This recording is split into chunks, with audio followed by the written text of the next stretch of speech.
Yeah. So I know, yeah, last time when we started, so Shamashir and Pyrite were in the Forbidden Books section of the library when they got caught by Professor Fargus. And he was saying, is like, oh, you can't be here. Um, but then he proceeded deeper into the Forbidden section, and Pyrite used Rosie to check on him, saw that he was like looking at a book, taking notes on it, and it was a book about demons. And so we grabbed that book, looked through it, and found out more about the demon that has the symbol on Kythos' chest, which is starts with the K. Let me look at it. Carlisle, the Archdevil of Final Deals.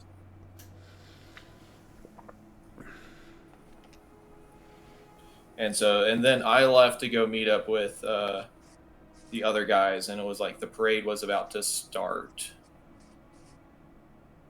Oh, I remember what some of the details were. Meanwhile, the Kythos and Roland went to meet up with the fishwife down at the dock ward, and then also the banker who they promised a role in the last resort. Yeah. And your point? We haven't sent him an invitation yet officially. Right. And what they learned is that the Sons of the Machine were going after stuff in the Giants foundry, and that there were a lot of disappearances around the university district. And we were starting to piece together that perhaps Professor Fargus is somehow connected with the Sons of the Machine because he knows about the demon that has like the symbol that's also on like their chests and stuff. I think we had decided that we're gonna still wait for the parade to finish, and then also Kythos is preparing for the big fight that he's gonna have. You talked to LeBron Bull, who hyped him up, and also known as the Bronze Bull. Yeah, LeBron's Bull. LeBron Bull. Yeah, hyped him up as like, oh, if you come back, then we'll let you in the fight.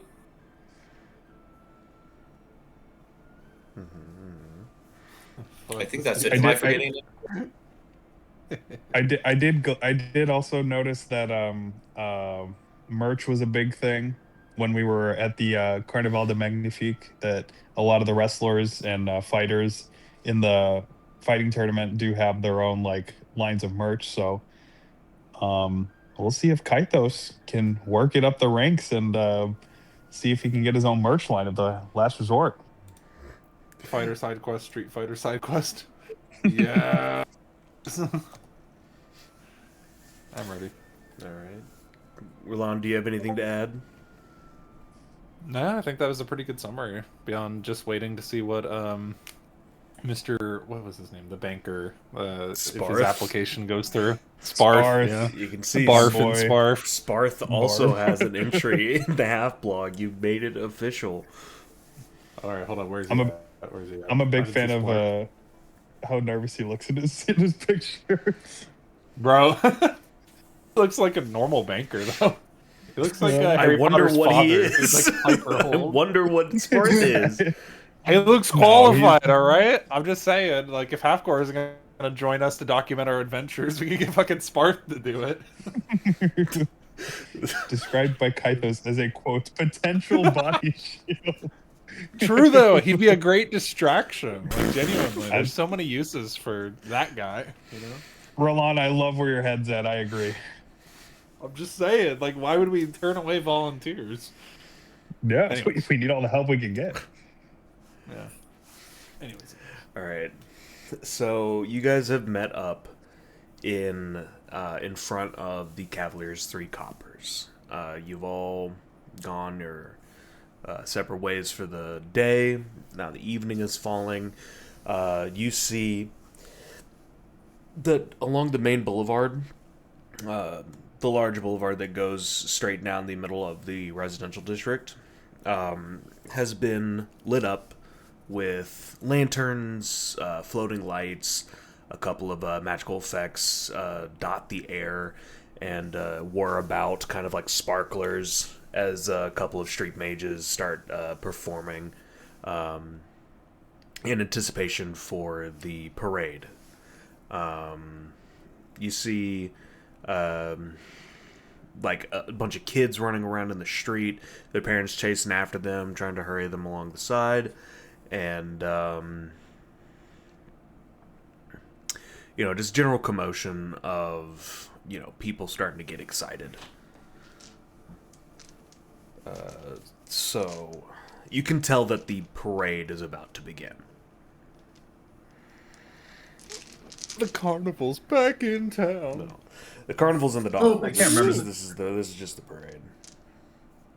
I can't remember the last parade I've been to. Me neither, honestly.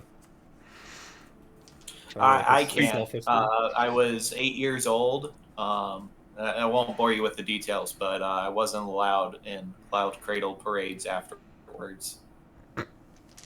Yeah. I mean, the fire went out after a week, so. Damn. I don't see what the big deal is. I usually just get some fair food, but I think that you may have the right idea. Let's start a fire. Are we? No. Don't do that. I want to be very vigilant during this parade for any machine sons activity. So I want to keep like a watchful eye as like the festivities are starting to begin. I'm looking towards rooftops and alleyways specifically, and kind of in the parade as well. But I'm mostly looking to the shadows versus like what's on stage. Okay. Go and roll an investigation check. Roll on. Okay. So 16, just straight up. So you can see that the people are getting. They're opening, like the people that live like on the boulevard.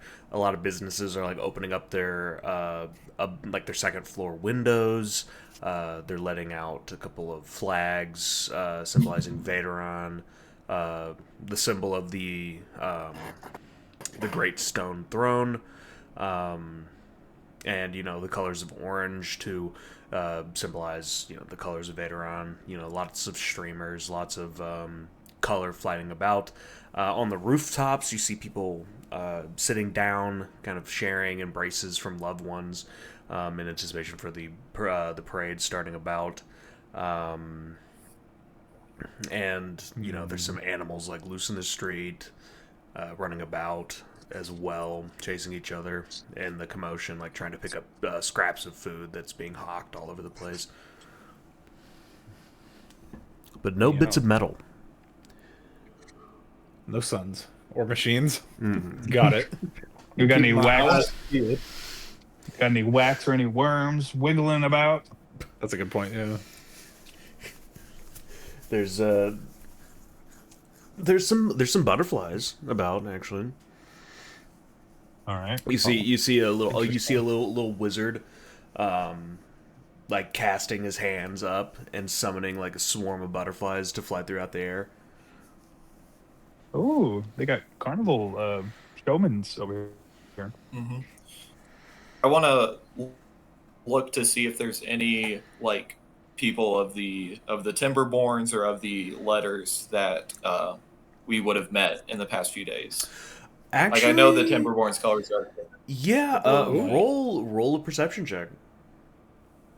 They're definitely there, but will we see them? Find out shortly.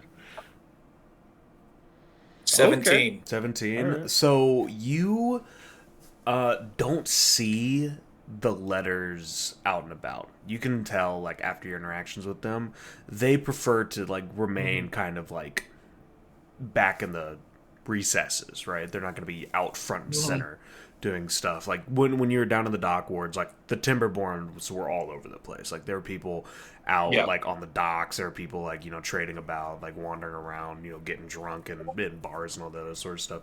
Like, they weren't exactly secretive. Like, that being said, you do see there down the ways, just a couple of Timberborn people. Like you see their striped headbands milling about, and just kind of going about their business.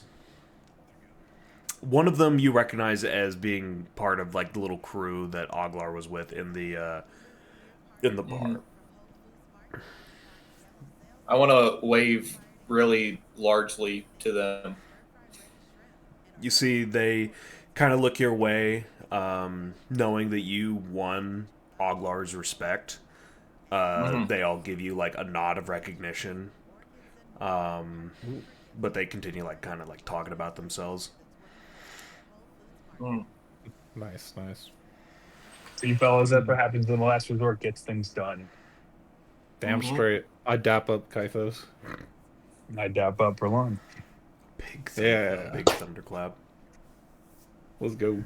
So I want to begin walking towards the festivities if everybody would like to join. Like, kind of getting a better position for the parade, right? Like, somewhere where we can stand that's, like, in a good view of everything, right? Maybe, like, a higher-up location, whether it's, like, on a staircase or maybe even a rooftop if people are willing to share the space. Right. Like somewhere where, you know, us short folk are able to get a good view. Exactly. That isn't Kythos. Otherwise, we'll have to do the two dwarves in a trench coat approach. Yeah. Or what if I could put one of you guys on my shoulders if you want to do that? Yeah. I would say with your combined like investigation and perception checks, you're able to find like along the side of the road, like there's a stoop out in front of Golden Noses, actually, the savings and loan. That's kind of higher up that you can see the parade come down the main thoroughfare with. Wait. All right. Gucci. So you guys make your way over there. After a while, people start crowding around. There is out in front, near the main gate, you see a finely dressed man in a velvet, blue and orange vest and long-tailed coat walk out. You see the symbol of the Shamashir household emblazoned on his chest, and he casts a little bit of magic and puts it to his throat, and his voice booms throughout the crowd, and he says, "Ladies and gentlemen, women, children of all ages, I would like to welcome you to tonight's festivities. We would like to honor and respect the dignitaries from Aloe's most prominent cities and show them what it means to be Invader on hold." And with that, he bows out of the way, like the crowd like erupts in applause. And the main gate opens up, and you start to see the first parade, like congregation, start to make their way through. You see, up first, let me roll a d6, see how they lined everything up. I like to imagine all the floats are ready, and there's one person with an actual d6 rolling to decide who gets to go first. They're like, "All right, everyone, get in order. So out first, who is it?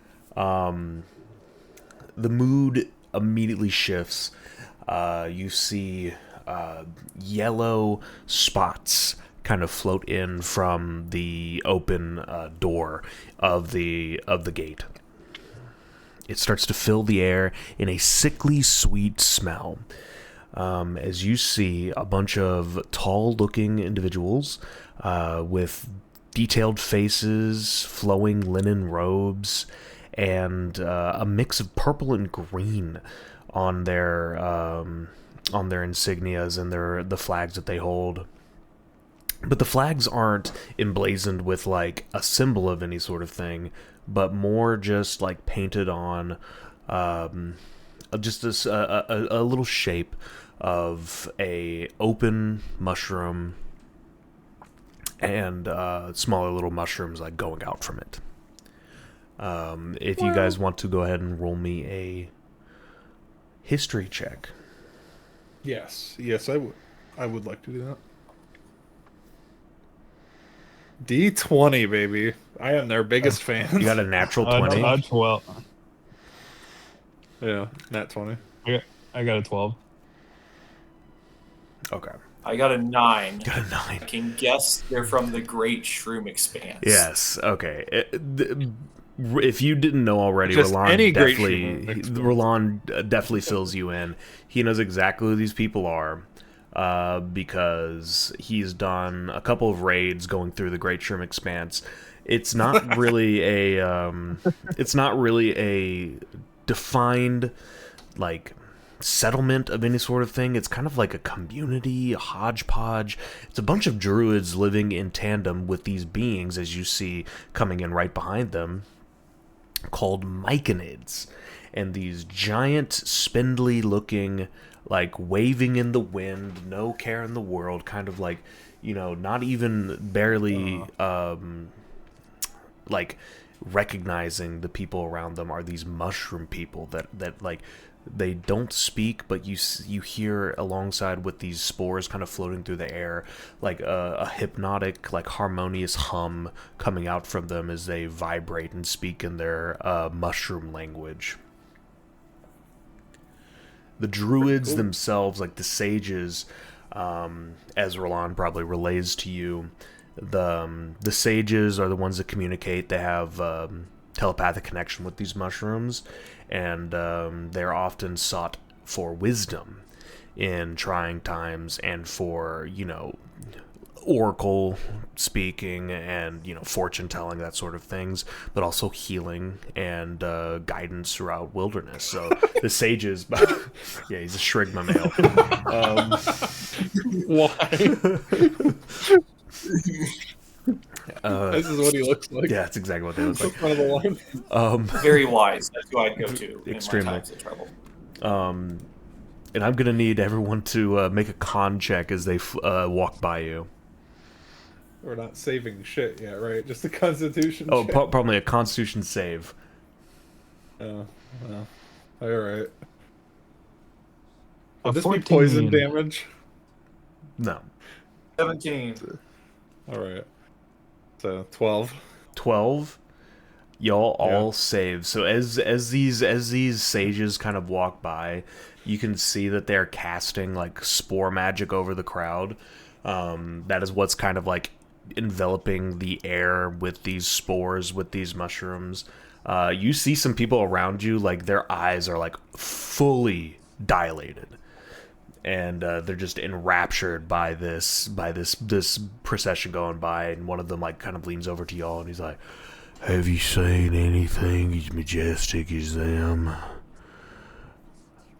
Have you seen anything as majestic as them?" Sir, you want to back up a bit? He's drilling a little bit.